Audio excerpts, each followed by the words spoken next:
Hello and welcome to episode 36 of Talking Shit About. I'm Elizabeth, and each month I bring on a guest to talk about something they love, something they hate, and hopefully by the end we've all learned something. Sometimes these shows are really funny, sometimes they're mostly historical, and that's what we've got for you today. So I went to Ireland and Scotland for my honeymoon, had a blast. My husband was there too. And I fell in love with Belfast and the history. So shout out to the Irish Republican History Museum. And I have been listening to this podcast for a while called The Troubles. And I have been like wanting to reach out to the host to come on the show, and I was like, no, because it sucks when you get rejected or they don't answer. So sometimes it just like keeps me from reaching out to certain people. But I did it anyways because A, I needed a guest, and B, like I said, really wanted to cover this topic, and he responded and was super excited to do it, and he was a fantastic guest. So, folks, it's okay to meet your heroes. So yeah, it was a great interview. I'm so excited for you to listen to it. Of course, I was telling my husband earlier, the dogs will be so quiet. I have two dogs. We have two dogs, and they're always so quiet when I'm editing. And the second I plug in the microphone, they just begin being absolute monsters. And I can't tell if they're talking in their sleep or if they're just ready to cause a ruckus. But I'm going to go ahead and get this episode started. Let's talk some shit. I was like, what the fuck does that mean? I have friends that are firefighters and I know that they use soap. And she was screaming at me over soup.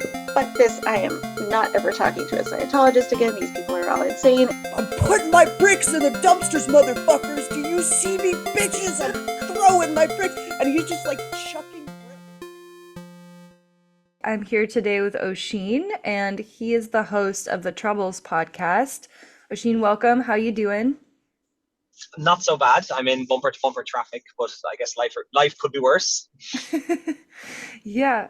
So before we get into the Troubles, I'd love to have you introduce yourself and a little bit about your podcast, if you don't mind. Yeah, absolutely. Like I said, my name is Oisin. I'm 34. I did like media and English back in university, like 100 years ago. And then all through my 20s, I was just kind of bouncing around a little bit, different jobs. So I lived in Chicago. I lived in South Korea. I worked for a bank for some terrible reason, in a call center. So not like a fancy, well-paid job, a slowly eat away at your soul job. And somewhere along the lines, then I became a tour guide for like a kind of a hiking tour guide over in Italy. But all like late 20s, I was always really, I was like, I really want to start a podcast. I've been listening to them all my life. I've been obsessed with This American Life. And I just have I always thought there would be a good space for me to do podcasting. I just didn't know what to do. And then, one of my favorite podcasts in the whole world was Case File. And Case File is this Australian deadpan true crime podcast where the narrator very, very, very deadpan explains the case.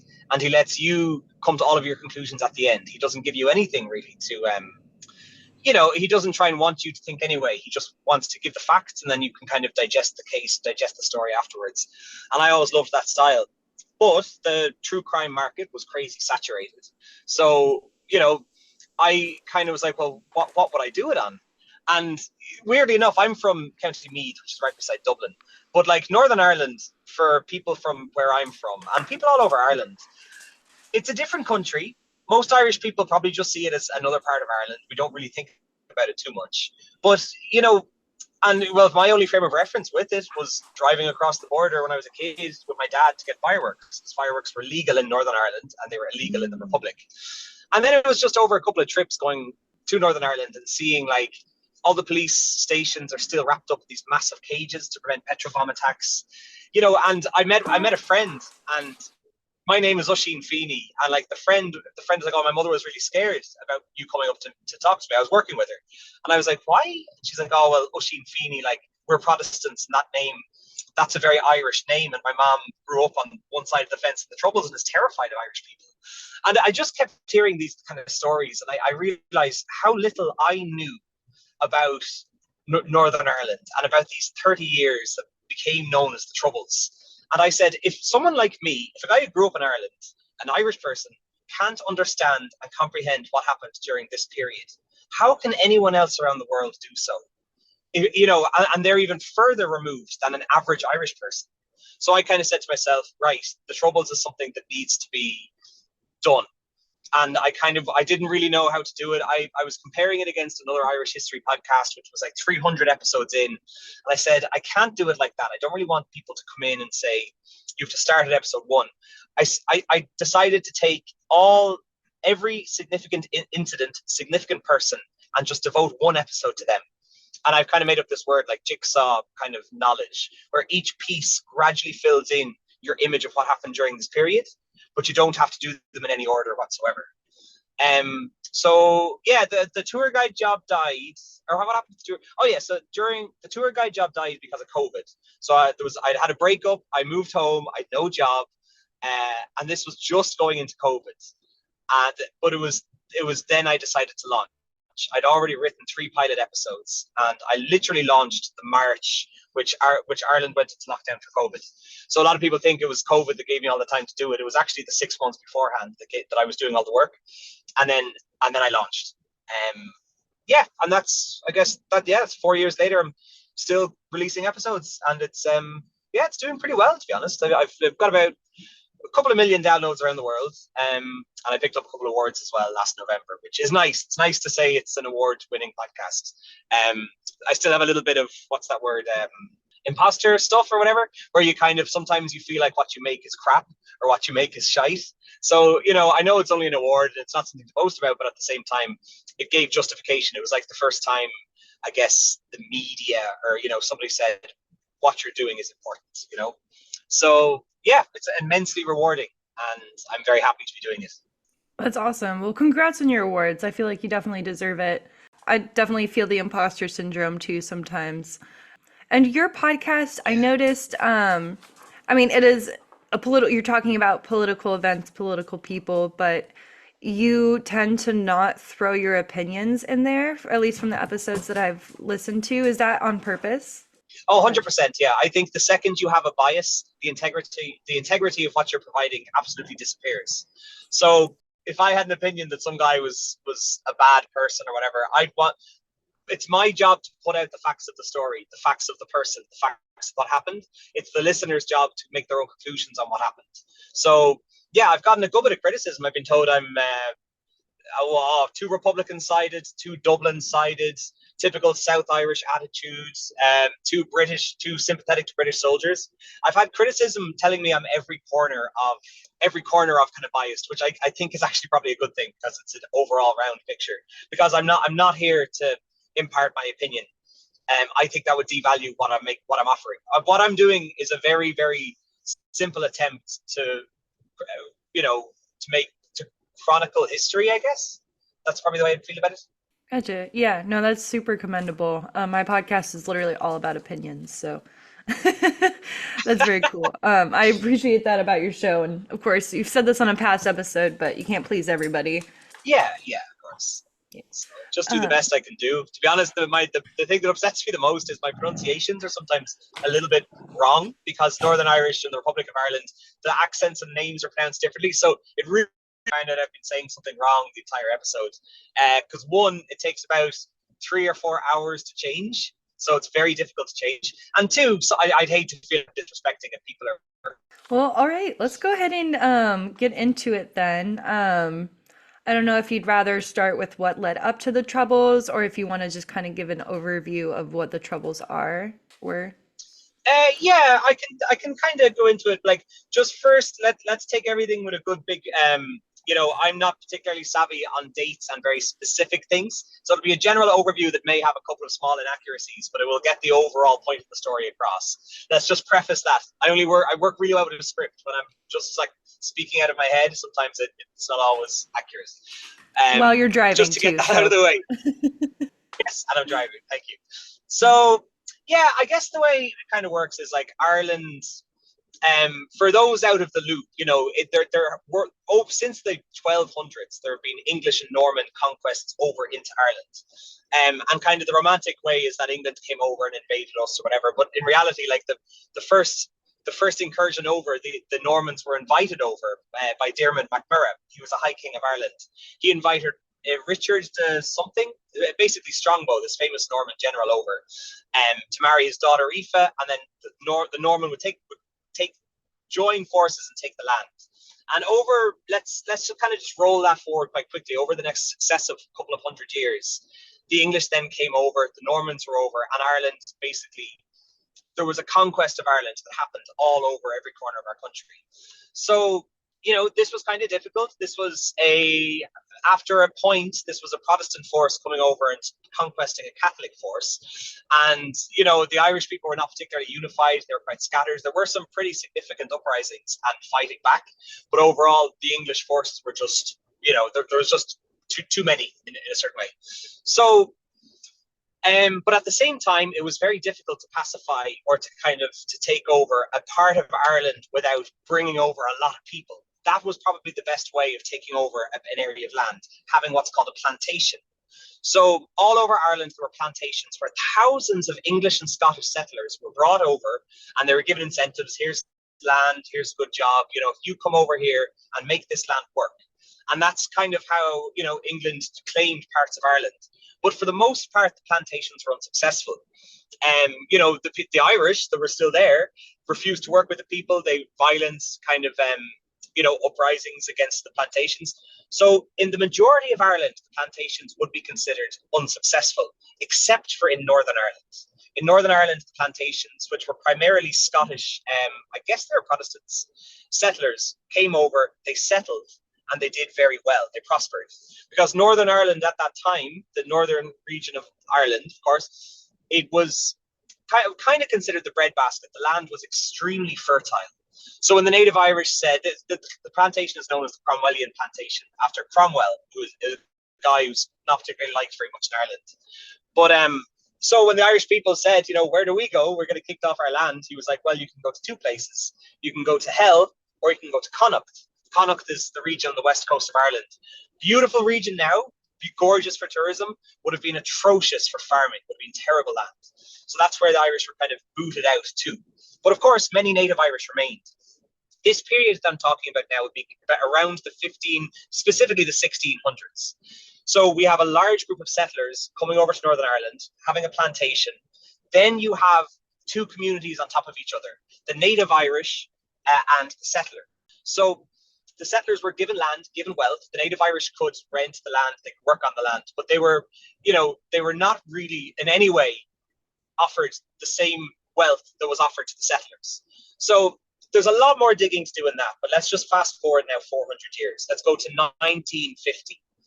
And this wealth disparity that began in the mid to late 1600s, it's still very prevalent, because by the 1950s, we have Northern Ireland. Northern Ireland in 1950 was its own country. Oh, I always get this wrong. Yeah, Northern Ireland in the 1950s was its own country. It was one of the four countries that makes up the United Kingdom: Northern Ireland, England, Scotland, and Wales. The Republic of Ireland is its own entity, and we got our independence and our complete freedom around the 1920s. I think by the book, maybe the 1940, but 1920s was where it all we emancipated ourselves, and we had a war for independence. So the people in Northern Ireland are, I think it was 60%, 40% in favor of Protestants, Catholics. Okay, so people still say Protestant Catholics today, even though the religion is less important. But the problem is, if you were a Catholic person in Northern Ireland, after 400 years of this wealth imbalance, you are now living in a Protestant country where the laws were for Protestants. The rules were for Protestants. If I was a Catholic in Northern Ireland in the 1950s, a simple example: you could only vote in this age if you owned a house. A lot of Catholic people were not poor or were not wealthy. They couldn't afford a house, so they couldn't vote. So they couldn't decide on what was happening in government. They couldn't get civil service jobs. They couldn't get jobs as police officers. They couldn't get jobs for the government. They couldn't get allocated housing, social housing. If there was a Catholic area, like a predominantly Catholic neighborhood in a city, that would be gerrymandered in such a way that the representation in government would still always be Protestant. So the way they kind of said it was, Northern Ireland was a Protestant state for a Protestant people, and the Catholic population were an afterthought in a sense. So then, with the advent of free education, that was really important. and that helped kind of, before this you needed to pay to have education, which of course would have cut a lot of people out. But that definitely helped as the population grew more educated. But one of the most important significant factors then, I guess, of the 60s, the 1960s, was the civil rights movement in the US. So, the Martin Luther King, everyone was singing, "We will overcome." The Catholic population in Northern Ireland said to themselves, "We are the second-class citizen in our country, in this country. We don't have the same rights. We demand equality. We demand to be treated as equals." So they began peaceful protests. So is it NICRA? Anyway, I'll forget that name. But basically, the Catholic population started gathering around kind of different organizations to have peaceful protests. So they might walk from Derry to Belfast, or to walk for 2 days with banners saying, "We demand equal rights, we demand this, we demand that." And these were completely peaceful protests that started to concern the Protestant population. So much so that some, I don't know if the word "be specials," and I don't get this part, I'm getting a bit murky, but I'll get the main parts down. But some parts of the Protestant population started reacting to these peaceful marches with violence. And when the police stepped in, the PSNI stood by and watched and allowed these peaceful protesters to be attacked by the Protestants, these small groups of Protestant people, aggravators, I guess, who don't want these peaceful protests to happen. Then the police started getting involved. Then the police were violent against the Catholic population. And then things just started to escalate significantly, like to ramp up very, very significantly. I think around 1969 was probably tipping into the turning point when, this was at a time when the IRA, the provisional group, the IRA, were remembered as the ones who fought for our independence back in the 20s. They'd been somewhat active in the 1950s, but not very successfully. And now you have a Catholic population that are attacked and beaten up by some small parts of the Protestant population, and they're not feeling like the police are in their corner at all, the Catholics. So they're saying, "IRA, where are you? We want you." And that's when I guess we'd start to see kind of the rise of the paramilitaries. So with chaos unfolding in Northern Ireland, the government ends up being dissolved, and direct rule. I might be skipping forward a little bit from Westminster, but what I want to really get to is the point is, when the police were not seen as able to quench the violence that was happening, the British Army were then sent in. And then when the army were sent in, they were initially welcomed by the Catholic population. They were like, "Oh, the army are here. They will, protect us against a biased police force and the violent Protestants." Again, when I'm saying violent Protestants, I could only be talking about 1% of the population, 5% of the population. So it's a very small group, but it's a very dedicated, very angry group of those willing to commit violence. Now, other Protestants might agree with what they were doing, but anyway, it's just important to know that these are all somewhat small numbers. Yeah, and then I think all things changed. The British Army suddenly were. This kind of, in a way, brings us to Bloody Sunday, which was a peaceful protest that was carried out by NICRA, the Northern Irish Civil Rights Association, that turned into, it was the British Army sent in Para 2, the paratroopers, who were like a shock regiment of the British Army and trained in operating in a very violent manner. It's very hard to phrase this properly. But so anyway, as the peaceful protests was ongoing, some young men in the peaceful protests, for young Catholic men, broke off and started throwing bottles and stones at police cordons, at army cordons. And then somewhere along the way, a shot was fired, and the British Army just, I don't want to say unloaded, but they ended up shooting dead a significant number, 12, I think. Was it 12 or 13 Catholic civilians? And these were young, most of them were just young men shot in the back, trying to flee, trying to get away. These were not people carrying out violence, and so the British Army essentially murdered these people who were doing nothing but just there for peace, or they were trying to go and help people who were shot and wounded, and they were shot and killed themselves. And Bloody Sunday has always been I consider that the official beginning of the Troubles. And it's something that, victims of the families of those who were killed are still seeking justice today, 52, 53, 55 years later. they're 53, I think, years. So they're still trying to get prosecutions. They know what soldiers did. They know the soldiers who shot their loved ones and killed their loved ones as they had their backs turned to them, unarmed, running away. And the British government has always been very reluctant to kind of participate in the prosecutions of the soldiers. So that's, yeah, that would kind of bring us to the beginning of the Troubles. So it's a very, very long-winded way, I'm sure, with plenty of mistakes, but that would be kind of a general introduction to it. So yeah, so that was 1971. And then we have the rise of the paramilitaries, essentially. So the IRA by this stage were the official. The IRA had a split.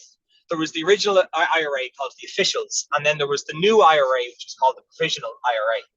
So the Officials were a little bit more socialist leaning. They kind of had doctrine in their brains, and they're like, look, we want a socialist republic, blah, blah, blah. The Provisionals were like, we need action now.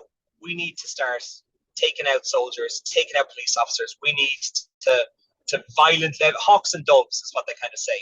So we need to violently oppose British rule in Ireland, in Northern Ireland. So the Provisional IRA was born out of that. There was loads of other paramilitary groups. On the Republican side, there was then the INLA, which were a very socialist Republican paramilitary group. But again, well, try not to go down too small into minutiae. But the main on the nationalist side was the Provisional IRA, and then when it comes to the unionist side, the two largest paramilitary groups that began to fight back were the Ulster Defence Association, the UDA, and the Ulster Volunteer Force, the UVF. So they then it's kind of a messy one, because, like, say again, if you're a Catholic person in Northern Ireland and you want to fight to have Ireland for the Irish, or Ireland be returned to Ireland, the only place you can go is into a paramilitary group.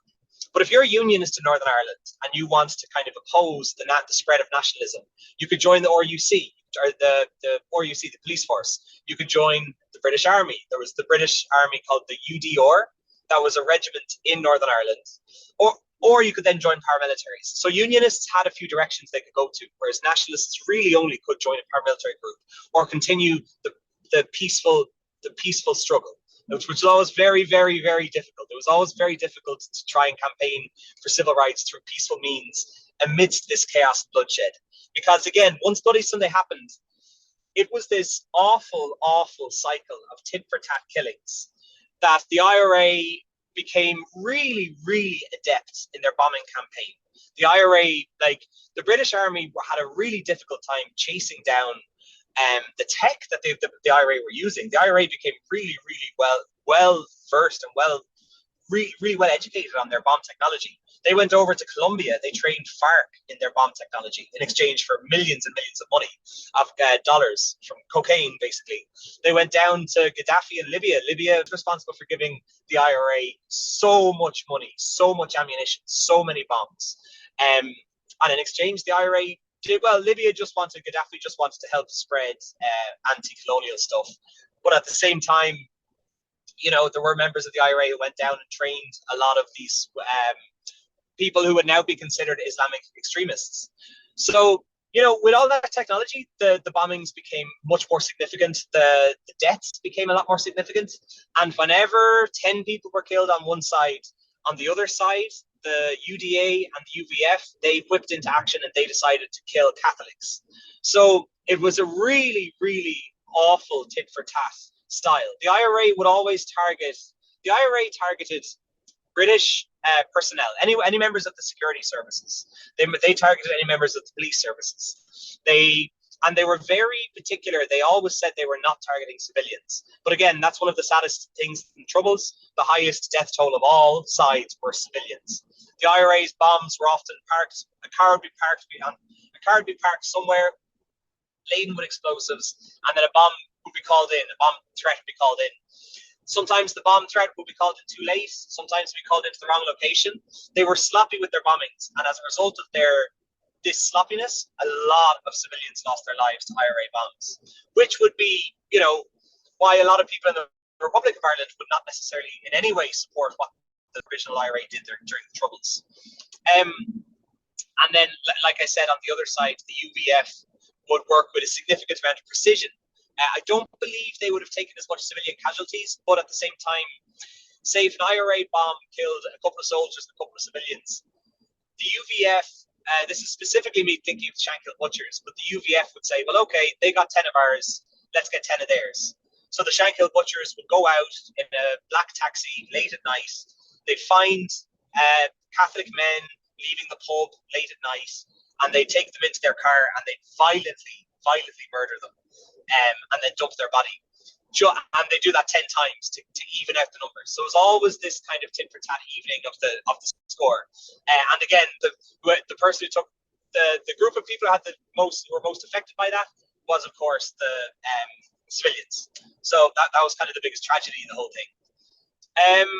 So yeah, there was a couple of attempts at peace agreements, because all along the time, you have to remember that there were political groups trying to work together.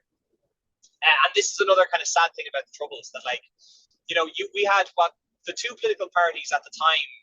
I might be getting on a bit now. This might be the late 80s, but the two biggest political parties at the time would be SDLP, which would be kind of a center-left group, and then on the other side you would have the UUP, the Ulster Unionist Party, which would be considered centre-right. And they, the political machinations were going, but they were always deeply upsetting. Any time a peace agreement came, there was like the 1985 Anglo-Irish agreements, cobbled together by Margaret Thatcher, which really, really angered unionists. There was the Sunningdale Agreement, which I think angered unionists or nationalists. But every attempt at making a peace agreement, though they did eventually lay the foundations for the 1996 Good Friday Agreement, the peace agreements would end up causing more chaos and more kind of absolute refusals. We don't support this. We don't want this. What were some of the key events? I'm thinking particularly of the hunger strike. Actually, yeah. Are you down to talk about the hunger strike? Yeah, absolutely. Well, okay, let's do a couple of key events, because I think that's an important question. So if we say Bloody Sunday is probably the most significant, as in Bloody Sunday is the start. The Troubles, in a way, you could kind of say starts with Bloody Sunday. It doesn't, but it does in a way. And then you kind of have to look at a couple of other things that would be considered significant too. So, where I am right now, I'm in Dublin today, and it's the 50th anniversary of the Dublin Monaghan bombings. So that was, the IRA started an insane bombing campaign around Northern Ireland, around Belfast. There were bombs going off every day. It was a really normal way of life for everybody. You were just like, oh crap, there's a bomb scare again. There's a bomb gone off. We have to go this way instead of that way. So the unionist paramilitary groups, the loyalists, decided, well, look, Northern Ireland's getting all these bombings and people in the Republic don't seem to care. Let's bomb down there. And they planted 3 bombs around the city of Dublin and 1 in the town of Monaghan, which killed 36 people and would be considered the single largest death toll in a single day of bombing in the Troubles history. And it's kind of considered the forgotten one, because there was very little investigation done. And you can just it's still a lot of the people. I saw all the victims this morning. I was at the memorial. It's very sad to see how they feel forgotten about. But anyway, I want to kind of keep this kind of brief. So say if we have Bloody Sunday would be kind of the catalyst for the beginning. The Dublin Monaghan bombings were significant because they happened in the Republic of Ireland. Then you could have the likes of the bomb that nearly killed Margaret Thatcher. That was really significant because that happened over in Brighton in England, and that was the IRA saying, we can get over here. We can plant bombs in London. We can plant bombs in England. We can plant bombs anywhere. And I think that was quite threatening to kind of a lot of British people, or not British. Well, yeah, the British public suddenly realized that, oh, wow, this is happening outside of Northern Ireland. Then we have another day called Bloody Friday, which is when the IRA detonated, I think, about 40 bombs. Let's tentatively just say 22 bombs in the space of less than 2 hours around Belfast. You're coming home from work, you're going to work, you don't know where you can turn to avoid a bomb going off. That's the level of fear that was instilled upon you. So there's loads and loads and loads of bombings and killings and assassinations. So it is hard to the main ones. But if we were to kind of segue towards the hunger strikes, well, that was kind of always the thing.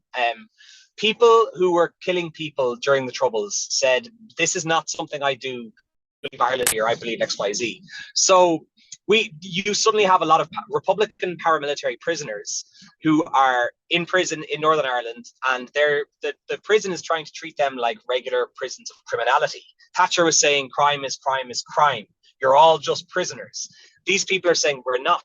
We're here because of our political beliefs, and you cannot treat us like this. You cannot make us do work. You cannot make us wear prison clothes. There's a couple of other kind of rules. I can't really remember them all now.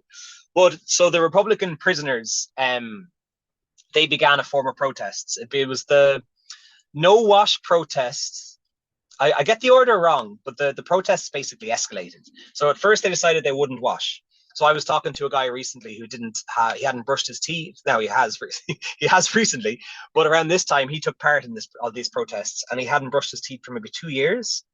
And he'd have to kiss his wife every time they met because he was passing her very important comms, and he always felt really bad for her because he hadn't washed in about a year and a half maybe.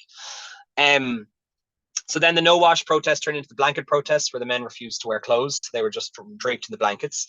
Then there was the dirty protests, where the men smeared their shit on the walls of the prison.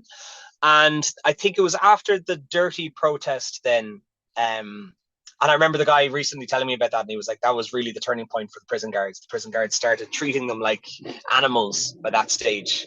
There had been some semblance of cordialness, I guess, but I think after the dirty protests, things took a drastic change. And then they delved into the hunger protest, which was just saying, like, if we do not get demands, one of them was to do with prison work, one of them to do with prison clothes. They were very manageable demands, but the British government was really, really determined not to be seen violent criminals again. So then a hunger protest was decided, and a hunger protest meant a bunch of men would not eat until the demands were met. And there was a first hunger protest, which I can't remember exactly how many men went on it, but it went on for a while until there was some semblance of a deal that was about to come. And then the men went off the deal. It was a Mick McFarlane. Somebody pulled the hunger strike because he promised his friend that the friend wouldn't die, and the friend was about to die. So anyway, the first hunger strike was deemed a failure because the deal actually didn't materialize. So they starved themselves for 20-30 days for nothing. So then an agreement was said, okay, Arash back on Steilk Ukris. So that's an Irish butchering of the Irish language, but it's okay, back on hunger strike.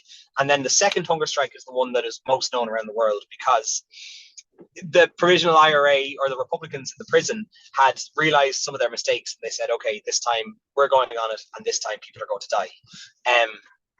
And as the leader of the OC at the time, I think, in the prison, Bobby Sands was the first person to go on hunger strike. And the way they said it, they were going to stagger it this time, so that the critical point, well, I think it comes after 45 days, maybe 40 days, when you haven't eaten for that long and you're on the verge of dying. They didn't want, say, 20 prisoners all to be at that point at the same time. So they said, we'll stagger it by like 10-day increments. So this point would keep coming. I believe, again, I hate getting these figures wrong because we're talking about the lives of people here, but I believe 10 people died, or was it 11? But, and this was kind of a huge deal. This was a really, really significant deal. And the Republican movement, they had an absolute stroke of genius during the hunger strike. So first off, the people picked for the hunger strikes, the rules were they couldn't have, been murderers. They couldn't have been, they wanted the public support. So they had to pick Republicans who were kind of caught with a gun, caught in possession with a gun, but not necessarily caught doing an act of violence, I guess, the way to phrase it. So the stroke of genius that the Republican movement did. So as the hunger strikes were happening, is his name Frank West? But anyway, an MP passed away, and there was an idea. They were like, well, look, how do we get the world to see what's happening here? Of course the world was watching. The troubles were in everyone's news every day. But somebody made the genius decision. What if we have Bobby Sands run for an MP, for the position of a politician, essentially?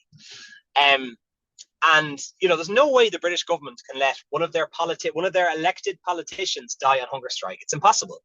So it was deemed as an absolute, not holy grail, but like there was no way. There wasn't that much support for violent republicanism. Oh, sorry, I'm on a red traffic light. I nearly went straight through it. I'm actually stopping. I'll be able to talk a little bit more coherently. So what they did is, of course, there was the people who supported Republicans in Northern Ireland. They, of course, would vote for Bobby Sands. But what they needed was the people who didn't support paramilitary violence, the nationalists in Northern Ireland, so people who are Catholics, people who are Irish, and they needed them to look. You don't have to vote for the IRA every time, or you don't have to vote for paramilitarism, but you can just lend us your votes for this one time. So what they did was there was a huge campaign, and Bobby Sands was elected. Bobby Sands was elected as an MP in the British Parliament. I think he was 30 days into his hunger strike, maybe. So this was a huge deal, because suddenly there isn't just these, the British spin could be like there are paramilitary prisoners on hunger strike, blah, blah, blah. Now suddenly there's a sitting politician for Westminster who's on death's door in prison. So it's a bit of a bittersweet thing, because a lot of the prisoners believed that there was no way the British government could let him die, but they really held firm. They refused to back down. And then one by one, the men started dying. So, and it was a very difficult time, I think, because, when the men, just before you die, you slip into a coma for about 5 days.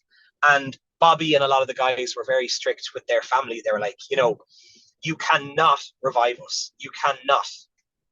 So, yeah, I think so. There's a lot of there's some pretty poignant interviews where kind of family members are just saying, no, these are his wishes. We can't, we can't ask the doctor to intervene and give him food and all that sort of stuff. So, yeah, 10 people ended up passing away. Then I think by the 11th, one guy was on death's door, and that's when the families started to intervene, and it just kind of fell apart. And in a way, their demands were kind of met, but also I think more than anything, more than the demands at the time, I think the hunger strikes were hugely significant around the world for how people perceived the IRA. And even when Gaddafi reopened the door to send them arms and everything, he was really impressed that these men would willingly martyr themselves, I guess, for their country, for their beliefs, for the love of Ireland. So yeah, it's a lot. It's a heavy moment, actually. I got a little choked up there, which is weird, because I don't know. It's just yeah. There's a lot of stuff that kind of gets you from the troubles. It was a very difficult time for a lot of people. No, I get it. When I was in Belfast, I was looking at all the murals, and there was so much overlap to different civil rights movements all over the world, including the US.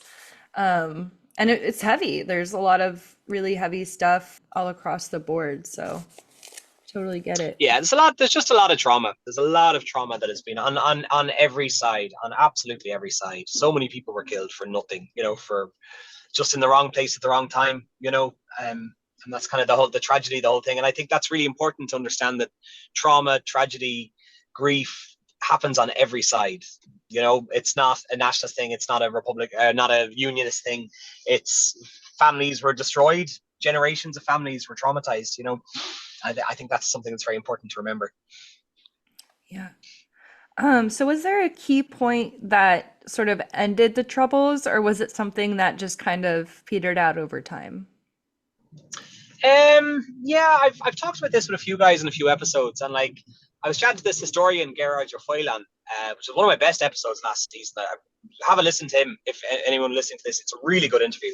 But and it's kind of hard to really to kind of figure it out. In a way, the IRA was in the best position they ever were in the late 80s. They had a lot of ammunition and a lot of bombs, a lot of Semtex explosives provided by the Libyans.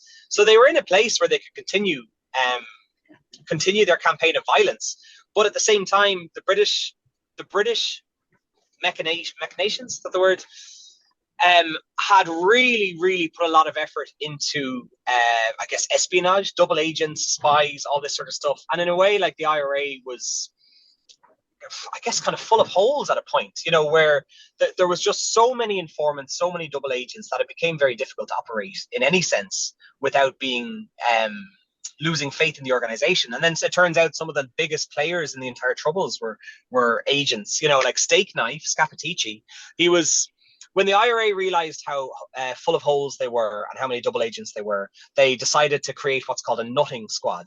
And a nutting squad were if an operation went wrong and there was a smell of someone informed and sabotaged our operation, you'd go in front of the nutting squad And if you didn't pass the interrogation, you were shot in the head. You were nutted, was the term. So the head of nutting squad was Freddie Scappaticci. And, it later emerged that Freddie Scappaticci was the biggest informer of the entire Troubles. So the guy in charge of interrogating and executing informers was the biggest informer of all. And so it's just wild. And then there's all sorts of speculation. Everybody nowadays is everyone's saying everyone was an informer. But, well, if you look at kind of Sinn Féin, if you look at kind of the Republican movement, they said we will get independence.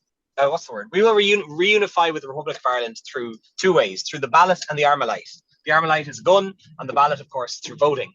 So maybe the provisionals realize that, look, things are probably going to happen, but they're not going to happen with violence. It kind of had feel like there was a stalemate that had occurred between the sides. Everyone was sick of the violence. Everyone had lost their family members. It was going nowhere. It was getting nowhere. And I think maybe the Republicans felt, look, politically, we're in a very strong position, even population-wise. Just maybe last year, I think the nationalist population, for the first time in history, was higher than the unionist population. So I think, I think a lot of the time people were just sick of the fighting, sick of the killing, sick of all this, the bloodshed that just never ended for 30 years. And then the peace agreement that was cobbled out, the Good Friday Agreement was brilliant. It brought peace, but it was a very flawed agreement. It didn't do much to unify the two sides over since at all. And it also created a devolved government where the Northern Irish government will be led with two sides, a nationalist and a unionist would lead together, holding hands and run the country, and no problems would ever happen. And that's obviously that has not worked because they hate each other. Well, no, maybe nowadays they don't, but they did absolutely hate each other. You have to remember the unionist population, they saw so much violence, and of course vice versa, but they saw all of this violence. And if you look at the likes of Martin McGuinness was one of the leaders of the IRA for a long time, the provisional IRA. He was seen as quite a strong man, quite a violent man, quite a dangerous man. And, and suddenly he was the Minister for Education, and he was like holding babies and and the unionists were abhorred because they were seeing that a lot of people, I'm kind of getting a bit wobbly here. A lot of people in unionism would have been deadly set against any form of violence whatsoever. And then suddenly the men of violence were in a way being rewarded for what they did. And that deeply, deeply upset the unionists. Because one of the terms of the agreement, this is something that's really important, is anybody who is in prison for any perceived political crime will be released.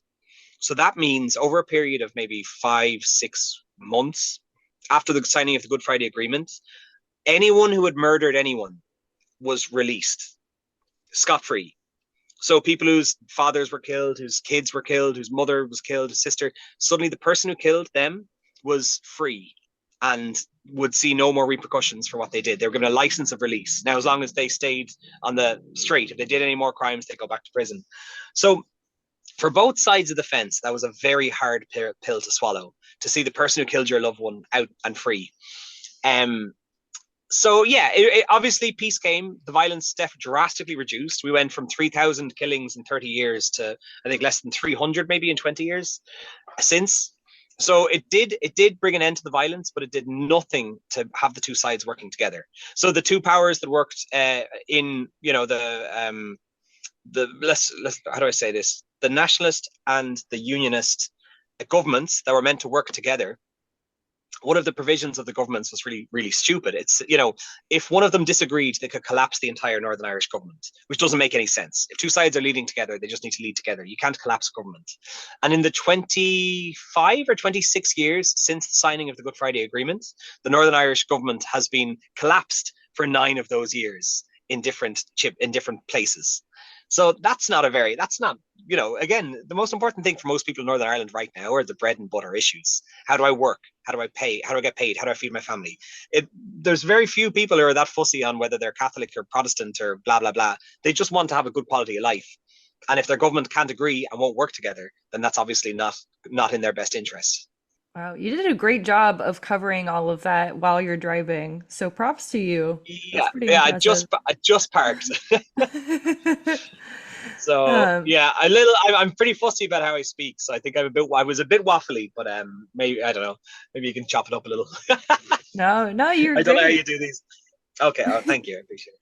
So you mentioned that most people are just, working on surviving, and you can't speak for everybody, but do you know if there's like a current push for unification still?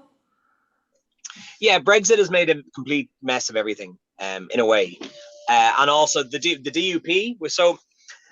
Okay, so the two biggest parties that voted in the Good Friday Agreement were kind of like I said, the centre left SDLP and the centre right UUP. Now, the two of the main characters in the UUP, Arlene Foster and Jeffrey Donaldson, they're significant politicians.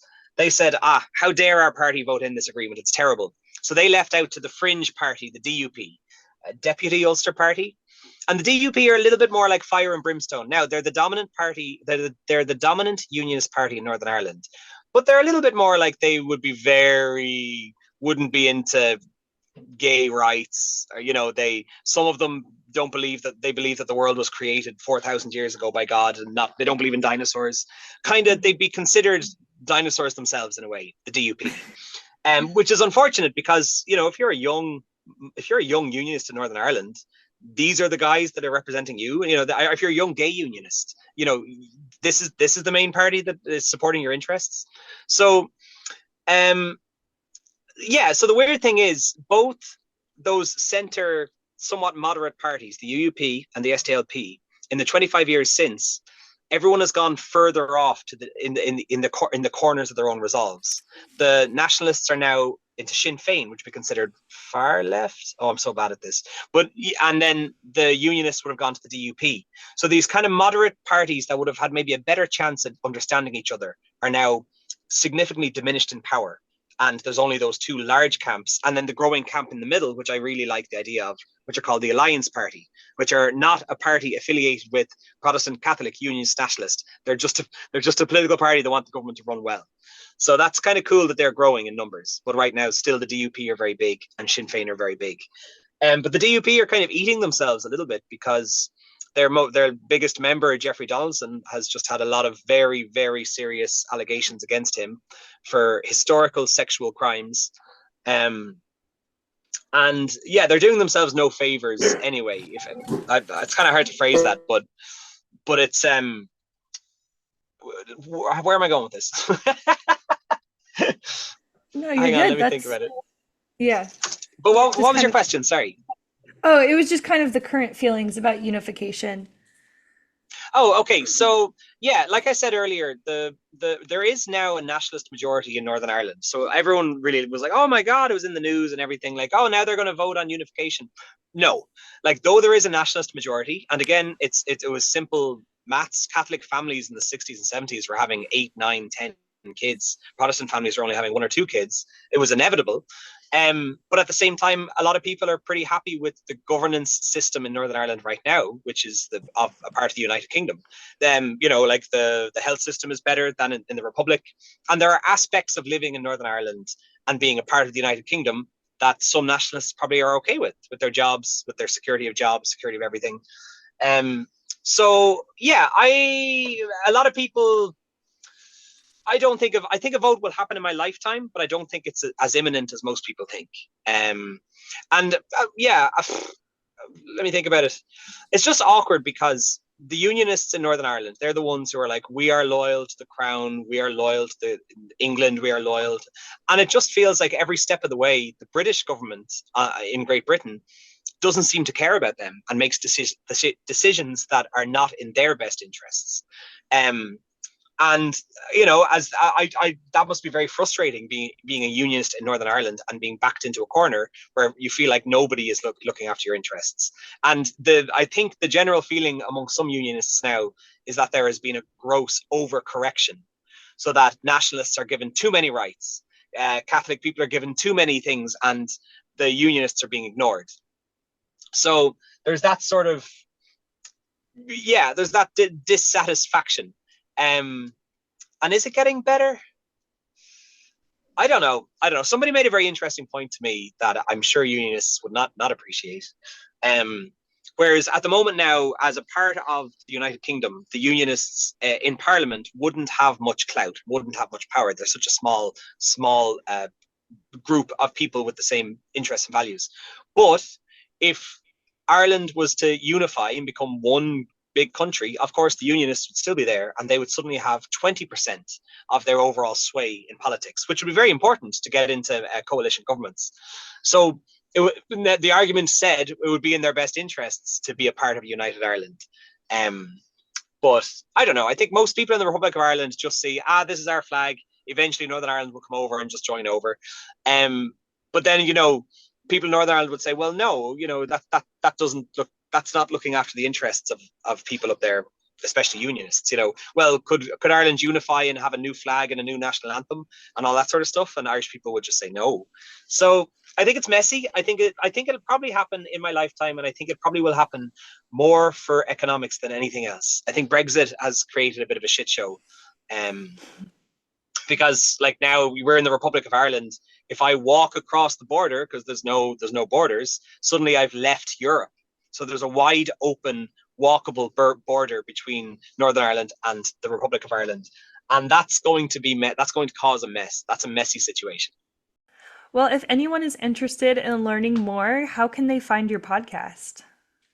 I don't have a website yet, which I probably should get, but yeah, if you just look up the Troubles podcast, it's on Apple, Spotify, iTunes, Audible, YouTube. If you just Google the Troubles podcast. And if you start on episode like 4 or 5 or 6, there's one that I did called "How Did the Troubles Begin and Who Was Involved," and that would be probably another good one to start with. Great. Well, thank you so much for coming on the show again, especially while you're driving. You did fantastic. I don't think I could handle that coordination. Years of experience. So, but I appreciate it. Hopefully, it wasn't too chaotic. No, it was great. Well, thank you so much. Appreciate you coming on. Cheers. And thank you, dear listener, for listening. And if you notice, the show is ad-free. Yay, we love that. And if you're listening to ads, then it's the streaming platform you're using. Sorry, not my fault.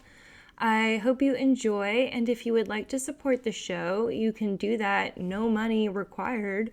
You can give the show a rating. You can download episodes as they come out. And what else? There's so many different things to adjust the algorithms. I fucking hate this shit, guys. Like, my only goal for my outreach for this podcast is for people to be able to find it when they search for it. Like, I don't really care about like charting or making any money off of this podcast, but god damn it, I just want people to be able to find it. So, share the episodes that speak to you, that you think people would be interested in. And subscribe as well. I know I'm subscribed to like 100 different podcasts. I don't listen to all of them every week, but add me to your maybe listen to Graveyard or something. Anyways, I think I've been self-deprecating enough. Thank you for listening, and we'll see you next month.